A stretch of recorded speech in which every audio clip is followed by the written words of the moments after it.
जय हिंद बच्चों। तो लेकर आ चुका मैं आप लोगों के लिए कॉम्पिटेंसी बेस्ड क्वेश्चंस का नेक्स्ट वीडियो। और यहां से हम स्टार्ट करें क्वेश्चन नंबर 92 से। देखिए इसमें क्या कहा जाता है हमसे। ये जो क्वेश्चन आपके पास वो सिमिलैरिटी से है but as a size transformation वाले चैप्टर में से, ठीक है ना। तो ध्यान समझिएगा। सबसे पहले हमारे पास कुछ इस तरह से एक मॉडल दिख रहा है आपके पास सामने, है ना। ये जो मॉडल है वो क्या है, एक ह्यूमन आई का है। अब ह्यूमन आई तो इतना बड़ा नहीं होता भाई, तो ये एक मॉडल तैयार किया गया है। हमने आपको समझाया हुआ है कि जब भी हम एक मॉडल तैयार करते हैं या फिर हम एक मैप तैयार करते हैं तो उसका साइज डिफरेंट होता है। जनरली जो हमने आपको चैप्टर में करवाया हुआ उसमें हम क्या करते हैं, साइज को रिड्यूस करते थे। लाइक अगर अपने को एक बिल्डिंग बनाने का है, मान लो अपने सबसे पहले हमने आईफिल टावर बना, तो अब आईफिल टावर डायरेक्टली तो नहीं बनाया था। सबसे पहले हमने साइज को रिड्यूस करके एक छोटा सा आईफिल टावर तैयार करवाया था आपको, राइट। तब जाकर उसी के बेसिस पे कि उसमें कहां क्या लगाया जाएगा, किस तरीके से कितने एरिया पे क्या रहेगा, वो सारी चीजें बात करी जाती है समझाने के लिए।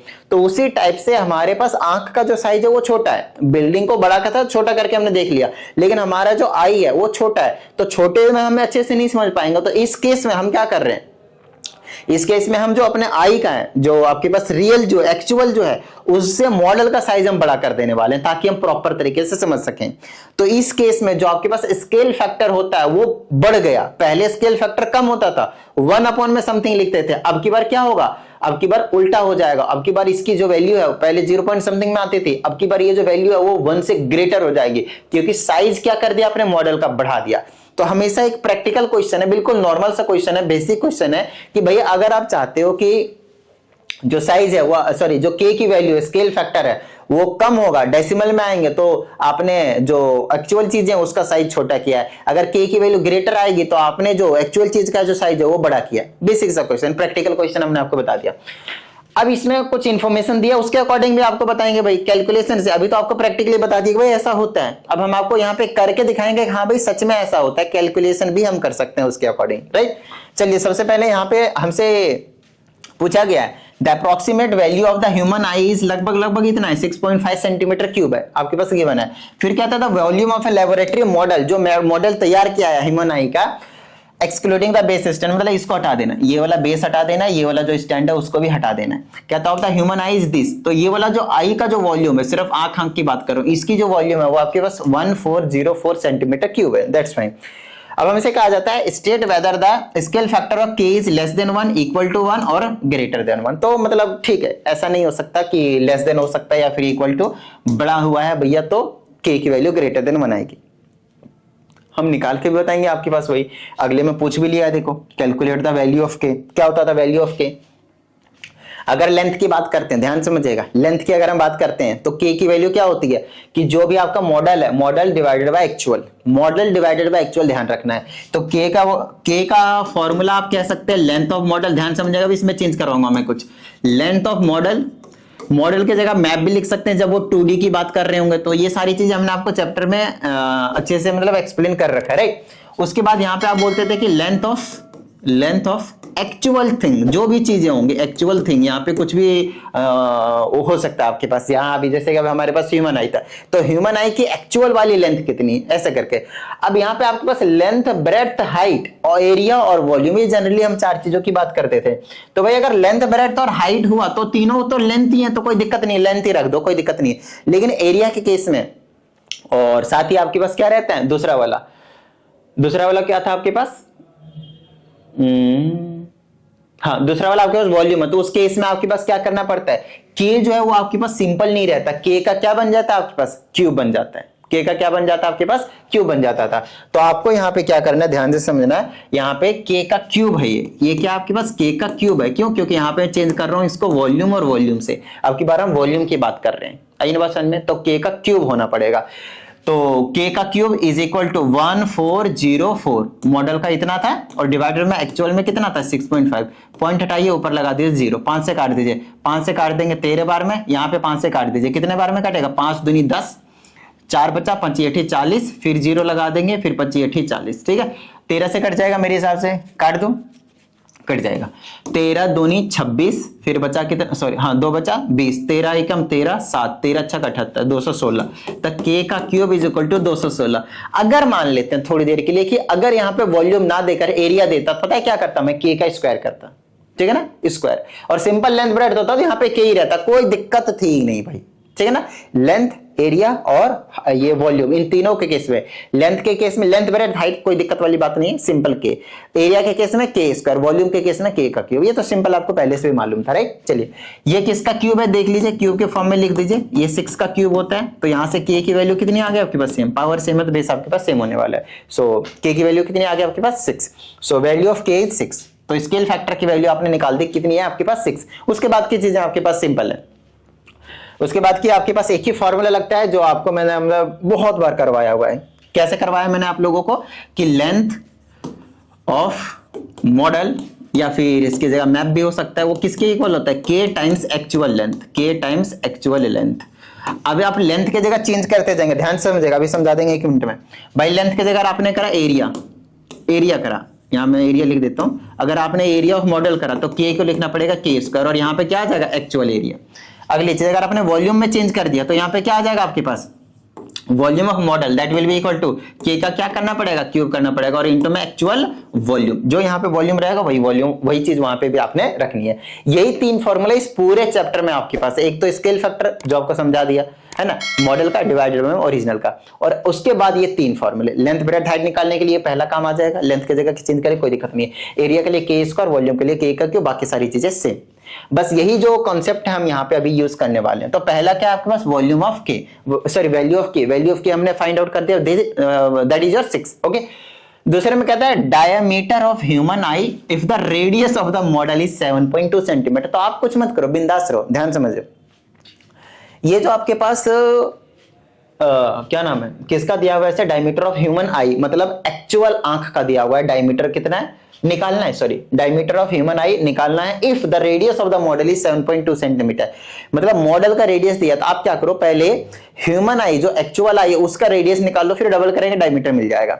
तो यहां वाला ये चीज, ये वाला फॉर्मूला काम करेगा, पहला वाला क्यों काम करेगा डायमीटर के केस में, what is diameter, diameter is nothing but it is a length. आई ना बात समझ में, इसीलिए ये वाला काम करेगा आपके पास। तो ये लेंथ है और कुछ नहीं। तो लेंथ ऑफ मॉडल दे रखा है, देखो टिडिंग करके, रेडियस है, डायमीटर छोड़ो रेडियस निकालो, ठीक है ना, रेडियस। तो ये कितना आपके पास 7.2 इज इक्वल टू के की जगह 6 है, और यहां से क्या आ जाएगा एक्चुअल लेंथ, एक्चुअल लेंथ या क्या काम करेगा रेडियस का, तो रेडियस निकाल देंगे, 6 इधर आ जाएगा, 7.2 डिवाइडेड बाय 6, ये क्या हो गया रेडियस। अब एक्चुअल में हमें रेडियस नहीं निकालना था, क्या करना था, डायमीटर निकालना था, डबल कर दो, तो ये हो गया डायमीटर, और इसको डबल कर दो, 7.2 इंटू 6 डिवाइडेड बाय, पॉइंट हटाओ 0, 12 से काट दो 5 बार में, 12 छक 72, 6 दूनी 12 डिवाइडेड बाय में 5, 5 दूनी 10, 2.4 सेंटीमीटर इसका डायमीटर आ गया। हो गया क्वेश्चन, देखो कितना बेसिक सा क्वेश्चन था। आई ना बात समझ में। अरे नहीं, थर्ड पार्ट रह रहा है अभी, चलो थर्ड पार्ट भी कर देते हैं। बेसिक सा क्वेश्चन ये भी आपके पास कहता है external surface area of the human आई निकालना है if the surface area of the model is this one. फिर से सेम क्वेश्चन कर दिया, तो हम क्या करेंगे, यहाँ पे मॉडल का रख दो 651.6 centimetre square is equal to k की जगह 6, लेकिन एरिया के केस में स्क्वायर करेंगे तो 6 इंटू 6, ठीक है, और इंटू में actual area of the human I, actual area, ठीक है ना, ये वाला इधर ले आओ भाई, तो ये हो जाएगा 651.6 डिवाइडेड बाय 6 इंटू 6। इसको तो सॉल्व कर लोगे ना, सेंटीमीटर स्क्वायर लिख देना, बस आपका आंसर है, ठीक है, डन, ओके ग्रेट। चलो भाई अगला क्वेश्चन बड़ा ही प्यारा क्वेश्चन है, और बहुत सारे बच्चों का जो डाउट रहता है वो इस वाले क्वेश्चन में रहता है, तो ध्यान से समझना, बड़ा ही प्यारा सा क्वेश्चन है, ध्यान से समझिएगा। इसमें कहा जाता है in the adjoining diagram PQPRST are the tangents to the circle with centre O and radius 7 centimetre, given OP is equal to 25 centimetre. आपको यहाँ पे डायग्राम में आपके पास दिख भी रहा है फिगर में, है ना। अब आगे देखते हैं क्या कहा जाता है। हमसे बोला गया लेंथ ऑफ ST की आपको क्या करनी है, लेंथ निकालनी ST की। तो फटाफट देख लेते हैं ST का है, ये रहा आपके पास S से लेकर T तक, ये वाला, ये आपको निकालना है, ठीक है ना। चलिए सबसे पहले एक छोटा सा काम कर लीजिए। आपको पता है जहां पे रेडियस और टेंजेंट मीट करता है वो 90 डिग्री बनाता है, राइट, ओके। और ये वाला देखिए 90 डिग्री सामने वाला हाइपोटेनियस होता है, और ये आपके पास बेस है, तो ये आपके पास परपेंडिकुलर का काम कर रहा है, ये वाला जो टेंजेंट है। तो उस परपेंडिकुलर की लेंथ निकाल सकते हैं क्या, पाइथागोरस लगाकर। सबसे पहले तो ये काम करते थे, तो ये 25 का स्क्वायर 625 में से माइनस कर दो, बेस का स्क्वायर 49, कितना बच्चा 576 होता है 24 का स्क्वायर, तो ये बन गया 24। मतलब P से लेकर Q तक की जो लेंथ होगी वो 24 होगी, और P से लेकर R तक की जो लेंथ होगी वो भी आपके पास 24 होगी, ठीक है। इतनी बात डन है, ओके ग्रेट। चलो भाई, तो ये तो हो गया आपके पास 24। और आगे हमसे क्या कहा जाता है वो चीज भी देख लेते हैं भाई। हमसे निकालना है मतलब एसटी की लेंथ निकालनी है, बाकी काम हम बाद में करेंगे। तो अब एसटी की लेंथ हम निकाल कैसे सकते हैं, सबसे पहले वो देख लेते हैं।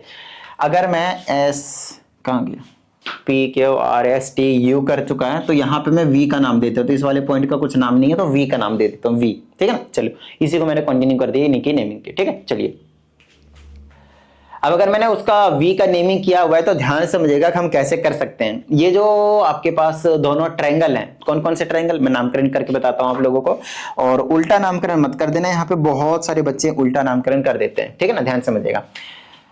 यहाँ पे ये वाला, ये देखो ये टेंजेंट है और ये आपके पास रेडियस है, मतलब ये 90 डिग्री है, और ये इसी को आगे एक्सटेंड किया गया, मतलब ये भी 90 डिग्री है। आई बात समझ में, ये जो मैंने अब एक्सप्लेन किया बड़ा इंपॉर्टेंट चीज है, बहुत ज्यादा इंपॉर्टेंट चीज है, ध्यान समझिएगा।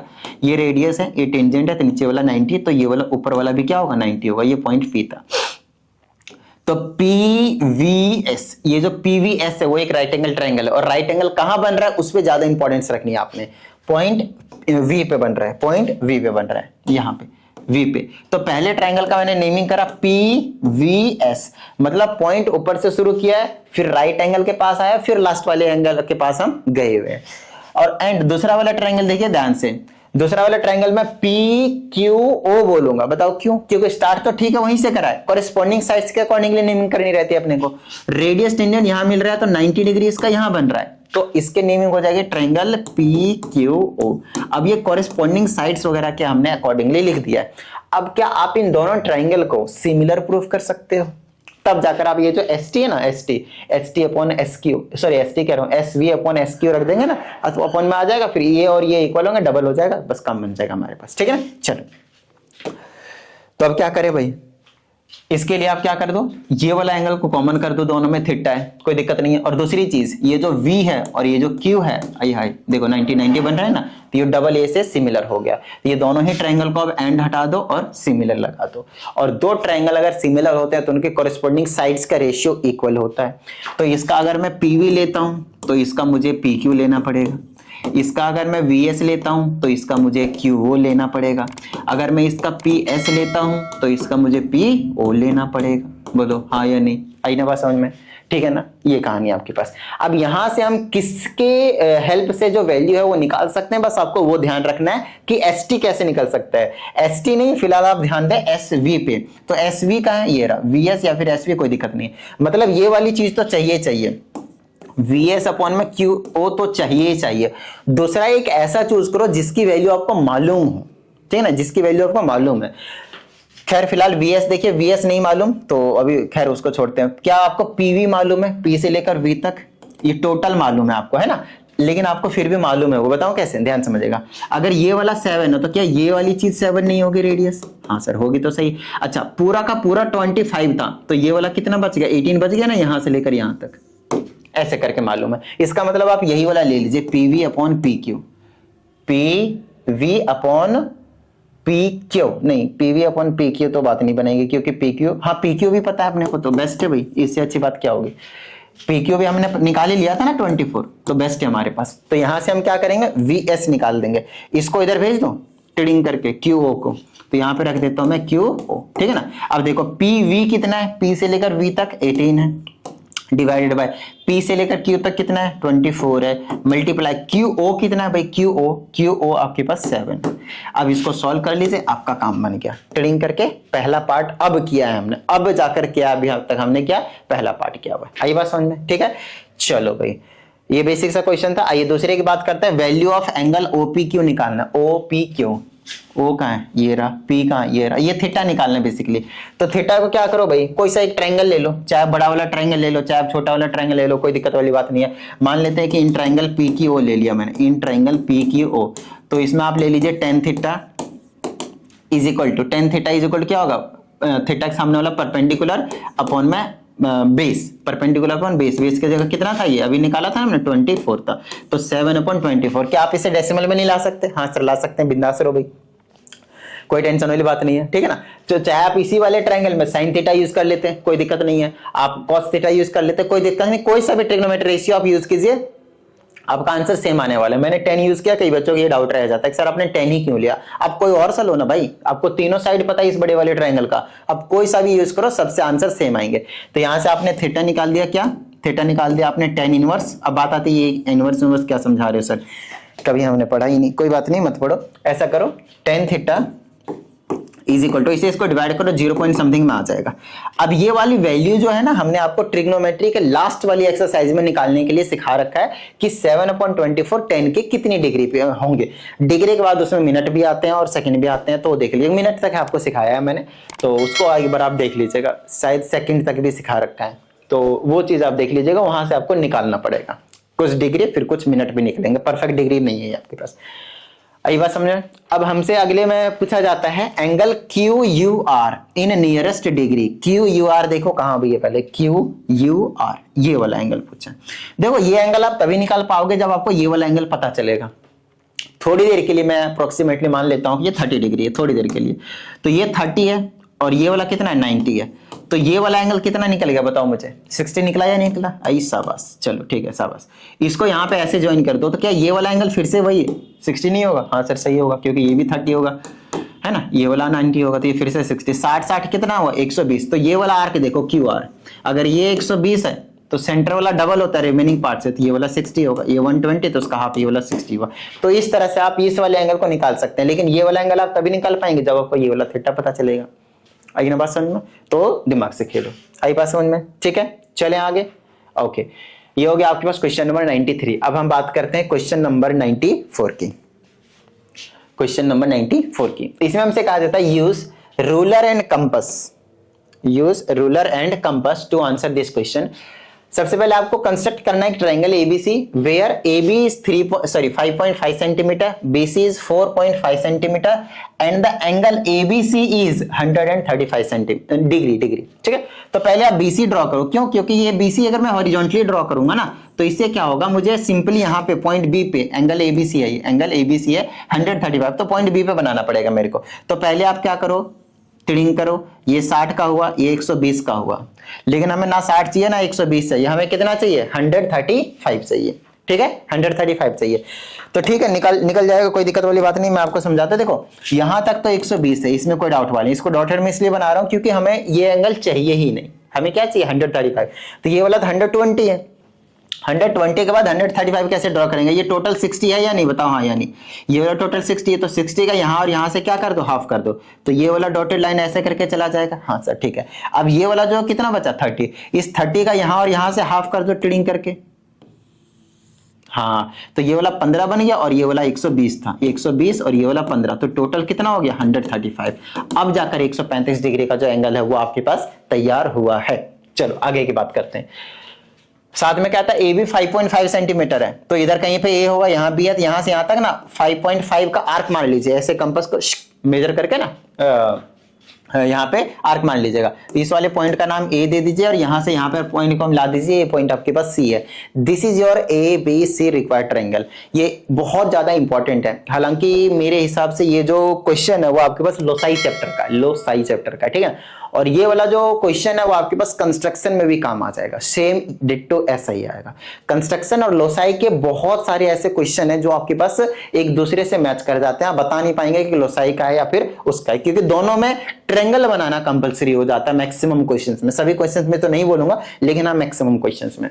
ठीक है चलिए अगले बार कहा जाता है construct the circumcircle to the triangle ABC। ABC का एक सर्कम सर्कल ड्रॉ करना है, measure and write down the length of AC। तो AC यहां से यहां तक, तो AC को तो लेंथ खैर आप रूलर से आप मेजर कर ही लेंगे, ठीक है ना।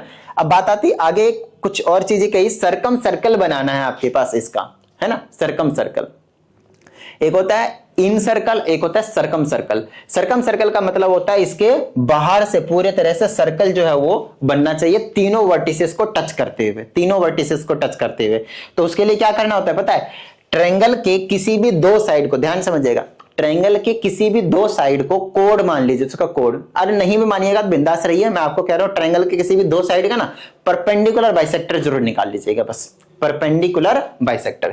तो यहां से लेकर यहां तक का परपेंडिकुलर बाइसेक्टर निकालेगा तो मोर देन हाफ खोलकर इधर आर्क, फिर यहां से भी इधर आर्क, और इनको अगर मैंने इस तरह से ज्वाइन कर दिया तो ये आपका पास मिड पॉइंट जाएगा परपेंडिकुलर बाइसेक्टर। उस तरह आप चाहें तो इसका निकाल लो, टेडिंग करके more than half, tending more than half, trading करके। और ये पॉइंट ऐसा आया है, ध्यान समझिएगा, इसी को कहता है how to find the centre of a circle. बड़ा इंपॉर्टेंट पॉइंट होता है ये जो पॉइंट जहां पे परपेंडिकुलर बाइसेक्टर्स मीट कर रहे हैं उसे हम बोलते हैं सेंटर ऑफ द सर्कल।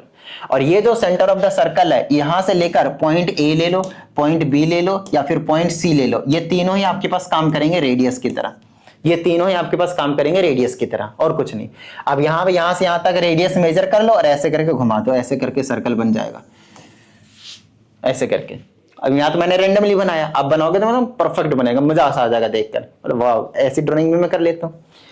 तो ये कहानी था भाई आपके पास क्वेश्चन नंबर 94 की। आइए अगले की बात करते हैं, क्वेश्चन नंबर 95 की। ये वॉल्यूम एंड सरफेस एरिया से क्वेश्चन है, बड़ा ही प्यारा क्वेश्चन है, ध्यान समझिएगा। कहता था curved surface area of a right circular cone is half of another right circular cone. तो दो राइट सर्कुलर कोन है आपके पास, एक का और एक और इधर दूसरा। तो पहला वाला जो है उसका जो surface area, curved surface area, वो आधा है। इसका मतलब आप समझ रहे, curved surface of a right circular cone is half of another right circular cone, मतलब एक छोटा है तो एक बड़ा है। ध्यान समझ में आ रही है ना, एक छोटा है राइट सर्कुलर कोन, ऐसे करके एक छोटा सा बना देता हूं और एक आपके पास बड़ा सा बना देता हूं, ऐसे करके दो राइट सर्कुलर कोन है। तो इसका जो सरफेस एरिया वो हाफ है किसके, दूसरे राइट सर्कुलर कोन के। तो इसका जो भी कर्व्ड सरफेस एरिया होगा मान लेते हैं C1, और ये क्या है मान लेते हैं इसका कर्व्ड सरफेस एरिया C2। तो ये वाला जो चीज है वो क्या है, हाफ है किसके, इसके कर्व्ड सरफेस एरिया के। तो C2 को 2 से डिवाइड करेंगे तब इसका आ जाएगा। कई बच्चे इसको कर देते हैं, दिक्कत हो जाएगी भाई, ध्यान से। क्यों, क्योंकि हमें इसका आंसर चाहिए, वैसे भी छोटा है तो बड़े वाले को 2 से डिवाइड करेंगे तभी तो आपको छोटा वाला मिलेगा।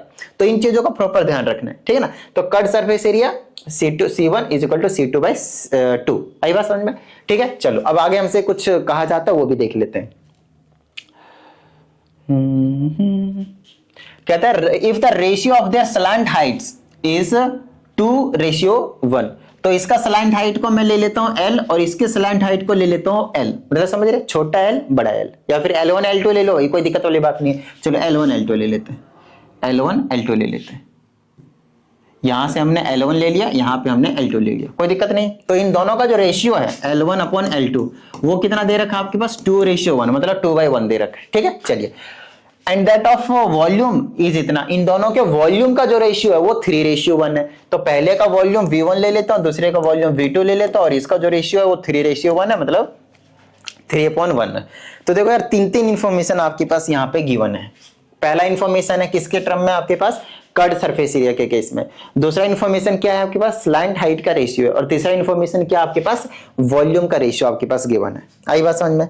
तो ये कहानी है। अब इन तीनों में से हमें क्या करना है, एक तगड़ा सा काम बोल दिया हमसे यहाँ पे। अब देखते हैं, बोलता है कि आप क्या करो, रेशियो निकालो उनके रेडियाई का, मतलब R1/R2, मतलब दोनों के रेडियस का रेशियो निकालना है। तो इसके रेडियस को आप R1 मान लेंगे, इसके रेडियस को आप R2 मान लेंगे, इसके हाइट को आप H1 मान लेंगे, इसके हाइट को आप H2 मान लेंगे। बड़ा प्यारा क्वेश्चन है भाई, ध्यान समझिएगा। थोड़ा सा टिपिकल भी है क्योंकि बच्चों को लगता है, और ये देखो कॉम्पिटेंसी बेस्ड क्वेश्चन है तो इसमें कोई डाउट वाली बात होगी नहीं कि मतलब कॉन्सेप्ट इसमें बढ़िया होंगे, ठीक है। सबसे पहले वाली इंफॉर्मेशन से शुरू करते हैं। कहता है C1 is equal to C2/2। इसका मतलब समझ रहे हैं, कर्व्ड सरफेस एरिया पहले का, तो कर्व्ड सरफेस एरिया का फॉर्मूला होता है πr/L, और पहला था तो L1/R1 ले लेते हैं, ठीक है। दूसरा ट्रिंग करके C2 की जगह ले लेंगे तो πr2L2 हो जाएगा, ठीक है। पाई से पाई को आप कैंसिल कर सकते हैं, और पहले हमसे बोल रखा है कि L1 और R1/R2 का रेशियो निकालना, तो ये R2 इधर ले आओ, तो R1 के नीचे आ जाएगा R2, और ये जो L1 है वो उधर चला जाएगा, तो L2 के नीचे हो जाएगा L1, और नीचे में 2 आपके पास पहले से ही रखा हुआ है। लो भाई बताओ भाई, इतनी बात समझ में आई ना, डन है ना, ठीक है। चलो अब देखो R1/R2 radius of the ratio निकल जाएगा, और हमें पहले से पता है L1/L2 क्या है, 2/1। तो आप क्या करो, यहाँ पे रेसिप्रोकल कर दो इसको, तो ये क्या हो जाएगा, L2/L1 इज इक्वल टू 1/2। यहाँ पे पुट कर दो 1/2, तो पहले से था, तो L2/L1 की वैल्यू क्या आ गई, 1/2, कितना आ गया, 1/4। तो 1:4, R1:R2 क्या है, 1:4। दैट्स इट, हो गया, पहला वाला काम हो गया। पहले वाले पार्ट का जो आंसर है वो आ गया, ठीक है। अब देखो वॉल्यूम कुछ पूछा है तो दूसरे में मतलब हाइट वगैरह लाना पड़ेगा। हाइट ही पूछा है, देखिए अगले में, तो हाइट का रेशियो पूछा है, रेशियो ऑफ देयर हाइट्स। तो हाइट का रेशियो कैसे निकालूंगा, वॉल्यूम का कंसेप्ट यूज करना पड़ेगा भाई। तो इसका फॉर्मूला होता है 1/3 πr²h, और 1 लगाएंगे पहले का, ठीक है। 1/3 πr²h, 2 लगाएंगे दूसरे का, ठीक है। चलो भाई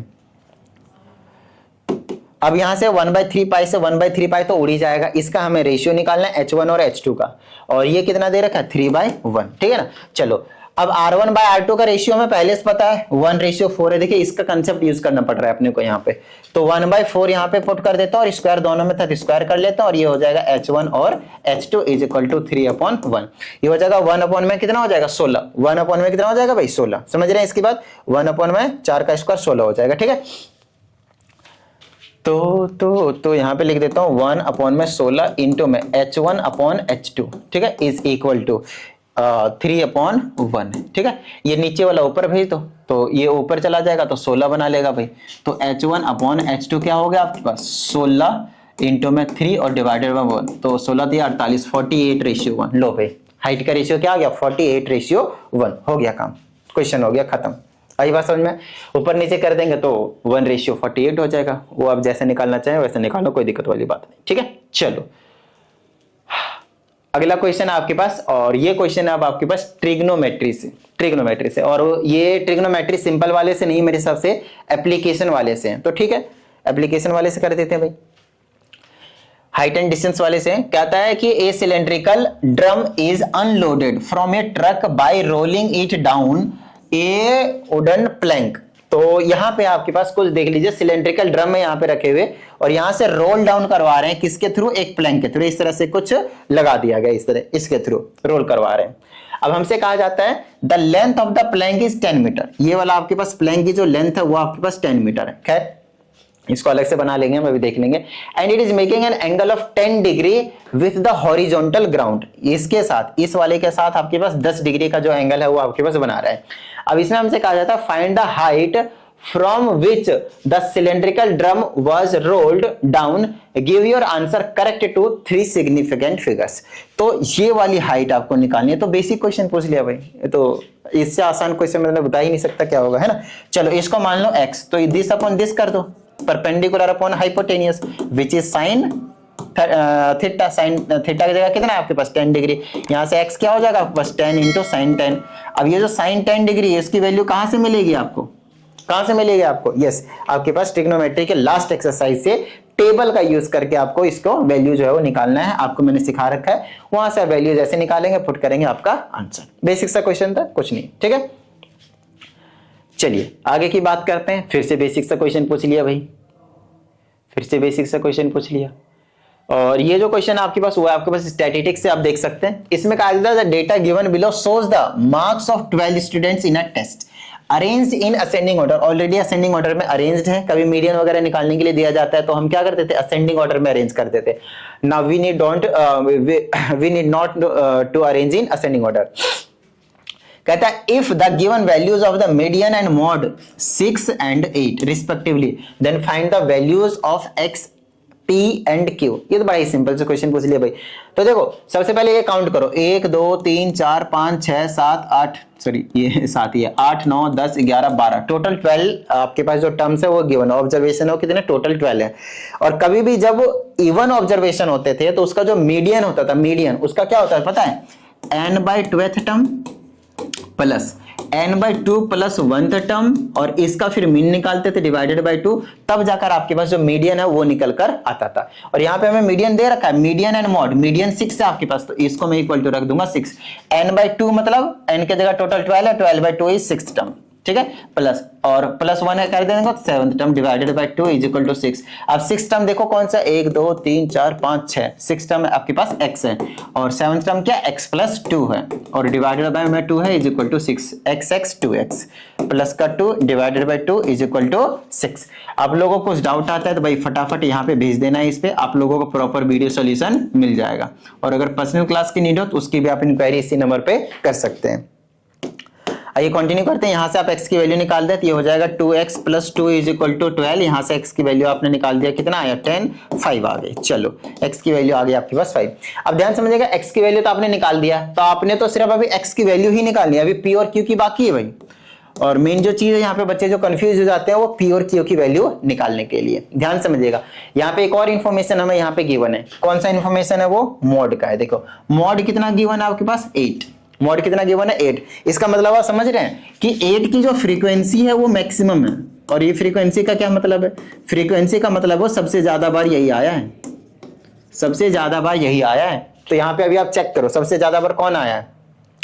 वैसे भी डेटा भी दोबारा से रीअरेंज करते तो 2 हो गया, 3 हो गया, 3 हो गया, 3 हो गया, 4 हो गया, x की जगह 5 आया, 5 2 और 2 ये हो गया 7, तो ये वाला 5 लिख देता हूँ यहाँ पे, और ये हो गया 7, ये हो गया 8, ये हो गया p, ये हो गया q, ये हो गया 8, ये हो गया 9।